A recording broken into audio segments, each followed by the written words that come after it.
So our last snippet for this week looks at Bush's performance domestically, which was in some ways not unimpressive, but where his legacy doesn't really become clear until after he leaves office. To begin with, Bush was more interested in international matters than in domestic matters, and this causes some political problems for him. This is him signing what is the most important piece of legislation during his administration, the Americans with Disabilities Act, which is a bipartisan piece of civil rights legislation, the last, I think, bipartisan piece of civil rights legislation passed in US history. It's passed in 1990, which sets up a variety of rights for Americans with disabilities in employment, in terms of access to public services, and in terms of access to public accommodations. And if you go around anywhere now and you look, in museums or in businesses where there's greater degree of access, all of this traces from this law. This was a measure that was co-sponsored by an Iowa Democrat named Tom Harkin, a very liberal Democrat whose brother was deaf. And so Harkin came to this with a kind of personal approach, but the Bush team was willing to work with him across the aisle, and both Democrats and Republicans support this piece of legislation. It is the lasting domestic legacy of the Bush presidency.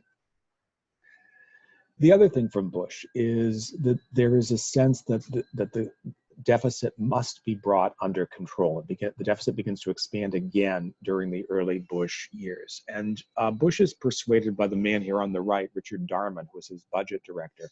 And the Darman argument basically goes like this, that when the government runs a deficit, the government has to borrow money to pay for the deficit. And you can look at the very large sizes of the deficit here down at the bottom.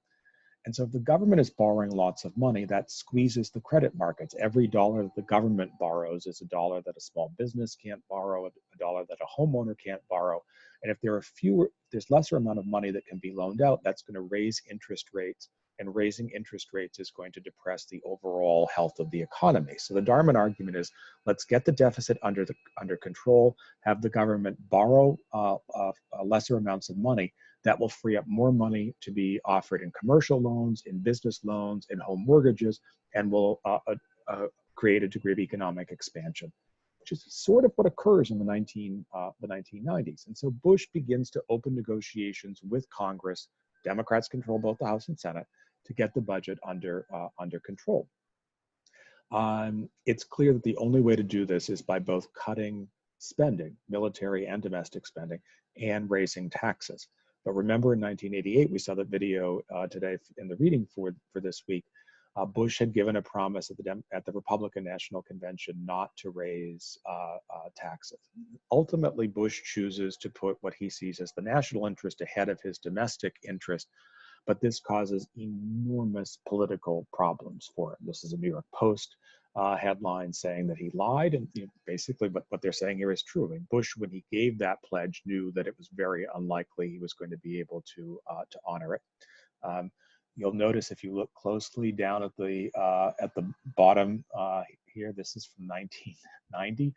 We have Donald Trump on the pages of the New York Post. And the Bush decision also leads to a revolt within the House Republican caucus. They didn't need House Republicans to get the budget deal through, but conservatives in the House Republican caucus, led by this man, Newt Gingrich, argue that this is a terrible deal, that Republicans should never be raising taxes. And Gingrich resolves in the aftermath of this opposition to sort of change the approach that House Republicans take. He argues that they've become too accommodationist with Democrats, that they need to be more confrontationalist. And as we'll see, that works politically for them. They'll take control of the House in 1994, but it has a poisonous effect on how the House functions as a body. But Gingrich is speaking to real people. There's a sense of outrage among the Republican base. There are some Republicans who think about challenging Bush, but remember what's going on internationally. This is just at the end of the Gulf War, and there's this sense that Bush is very popular. His approval ratings are in the high 80s, low 90s. And Bush ultimately only gets one challenger in the campaign, although this will cause him problems down the road. So on both taxes and the budget And on the Disabilities Act, Bush can be seen as a quite moderate Republican, even on ADA, maybe even a liberal Republican. But on legal issues, Bush is very conservative. In 1991, the only African American on the Supreme Court, Thurgood Marshall, announces his retirement. He's very ill. He'll die in 1993.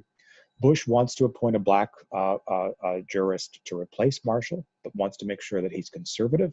And the choice is Clarence Thomas, who of course is still on the court.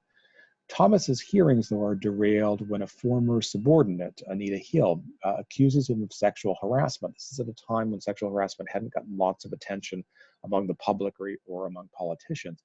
And the hearings become a kind of Rorschach test. Supporters of Thomas believe he's being falsely accused. Opponents of Thomas believe that Hill is being entirely truthful. The chairman of the Judiciary Committee, Joe Biden, is the only element of agreement between the two sides here. They all concede correctly that he handled these hearings just terribly. And ultimately, Thomas is confirmed, but in a narrow and very bitter vote, 52-48, that leaves a really bad taste on both sides.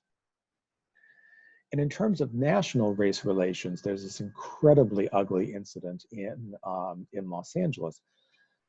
When an amateur videographer captures policemen beating this African-American motorist named Rodney King, and in the aftermath there are riots in Los Angeles, and there's this sense again that Bush has kind of lost control of the situation. So even as he's doing well internationally, domestically he seems to be struggling. The economy goes into a very brief recession in late 91 and early 92, and his approval rating, as you can see from this chart, plummets to an extraordinary high after the Gulf War, to down under 50% at the worst possible time in early 1992. In the Republican primaries, though, he's only challenged by one man, a television commentator, former Nixon speechwriter named Pat Buchanan, who runs as a kind of right-wing populist, in some ways foreshadowing the themes that Donald Trump will offer in 2016. Buchanan almost beats Bush in the New Hampshire primary in 1992. He doesn't come close anytime thereafter, but he consistently gets a quarter or a third of the vote. It's a signal that there's an element of the Republican Party that is not happy with Bush's performance, and Bush will have to find a way, which we'll see next time, to accommodate this group in ways that will ultimately hurt him. On the Democratic side, though, when Bush is riding high in 1991, the three strongest Democrats, Lloyd Bentsen, the vice presidential nominee from '88, Mario Cuomo, the governor of New York, very popular with liberals, and Al Gore, remember the '88 candidate, all choose not to run for '92. Their assumption is Bush is certain to win, that they can, they'll let Bush win in '92, and then all three of them will run in 1996. And ultimately, then, a group of very weak Democrats jumps into the race, which allows the most politically talented of them, Bill Clinton, to get the Democratic nomination.